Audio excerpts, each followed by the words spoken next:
আর কতবার এমন হলে আমরা সত্যি পরিবর্তন চাইবো?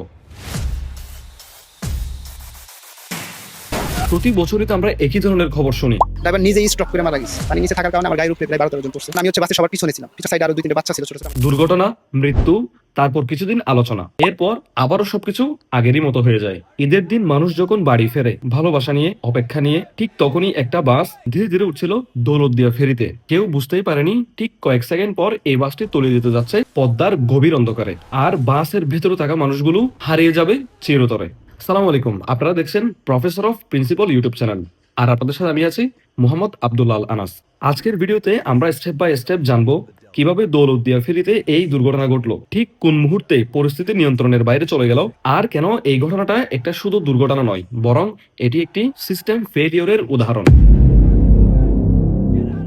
বাংলাদেশে ঈদ মানে একটি বিশাল জনস্রোত, লক্ষ লক্ষ মানুষ একসাথে নিজের গ্রামের দিকে রওনা দেয়। এই চাপ সবচেয়ে বেশি পড়ে ফেরিঘাটগুলোতে, বিশেষ করে দৌলতদিয়ায়। এখানে প্রতিদিনই ভিড় থাকে, কিন্তু ঈদের সময় এই ভিড় হয়ে যায় অস্বাভাবিক। আর যখন চাপ বাড়ে তখন ছোট একটা ভুলও বড় বিপর্যয়ের রূপ নেয়। এই ভিডিওটি দেখে আপনি যদি সামান্য পরিমাণে নতুন কিছু জেনে থাকেন বা কোনোভাবে আপনি যদি উপকৃত হয়ে থাকেন, তাহলে অবশ্যই একটি লাইক এবং সাবস্ক্রাইব করতে কিন্তু ভুলবেন না।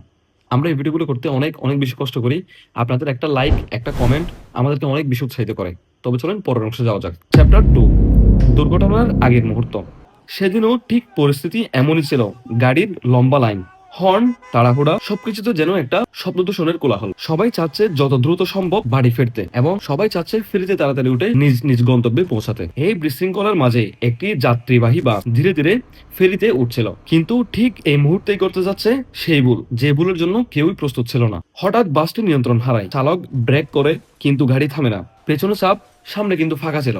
কিন্তু কয়েক সেকেন্ডের মধ্যে বাসটি স্লাইড করে ফেরির প্রান্তে পেরিয়ে পদ্মা নদীতে পড়ে যায়। সবকিছু ঘটে যায় চোখের পলকে। বাসটি ডুবে যেতে থাকে। ভেতরে থাকা মানুষগুলো হঠাৎ বুঝতে পারে তারা আটকে পড়ে গেছে। দরজা বন্ধ, জানালা ছোট, চারপাশেই পানি ঢুকছে। কেউ বের হওয়ার চেষ্টা করছে, কেউ চিৎকার করছে, কিন্তু বাসের কাঠামো পরিণত হয় একটি মৃত্যু ফাঁদে। কিছু মানুষ বের হতে পারলেও অনেকেই পারেনি। দুর্ঘটনার সাথে সাথে চারদিকে ছড়িয়ে পড়ে আতঙ্ক। স্থানীয় মানুষ, ফায়ার সার্ভিস, ডুবুরি দল সবাই নেমে পড়ে উদ্ধার অভিযানে, কিন্তু বাসটি তখন পানির অনেক নিচে। ঘন্টার পর ঘন্টা খোঁজার পর অবশেষে বাসটি খুঁজে পাওয়া যায়।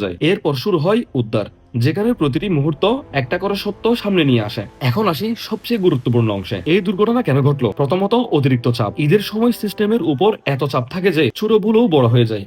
দ্বিতীয়ত, নিরাপত্তার ঘাটতি। ফেরিতে ওঠার সময় যদি যথাযথ ব্যারিয়ার থাকতো, এই দুর্ঘটনা এড়ানো যেত। তৃতীয়ত, ব্যবস্থাপনার দুর্বলতা। গাড়ির প্রবেশ, নিয়ন্ত্রণ, সিগন্যাল সবকিছুই ছিল ঢিলে ঢালা। শেষ কথা, এটা শুধু একটা ড্রাইভারের ভুল না, এটা একটা সিস্টেম ফেলিওর। আমরা কি শিখলাম? প্রতি বছর আমরা একই ধরনের খবর শুনি, দুর্ঘটনা, মৃত্যু, তারপর কিছুদিন আলোচনা, এরপর আবারও আগের মতো সবকিছু চলতেই থাকে। কিন্তু যারা মারা যায় তাদের পরিবারের জন্য এই ঘটনা কখনোই শেষ হয় না। তারা সারা জীবন এটাকে নিয়ে টানতে টানতে তাদের জীবন পার করে। এই ভিডিওটা শেষ করার আগে আপনাদের কাছে আমি একটি প্রশ্ন রেখে যেতে চাই। আর কতবার এমন হলে আমরা সত্যি পরিবর্তন হব? আর কতবার এমন হলে আমরা পরিবর্তন হতে চাইবো? ভিডিওটি যদি আপনাকে ভাবতে বাধ্য করে, তাহলে অবশ্যই ভিডিওটি শেয়ার করুন, যাতে আপনার আশেপাশের মানুষ এই ভিডিওটা দেখে তারাও এই বিষয়টা নিয়ে চিন্তা ভাবনা করে। আপনারা দেখছেন professor of principal YouTube channel.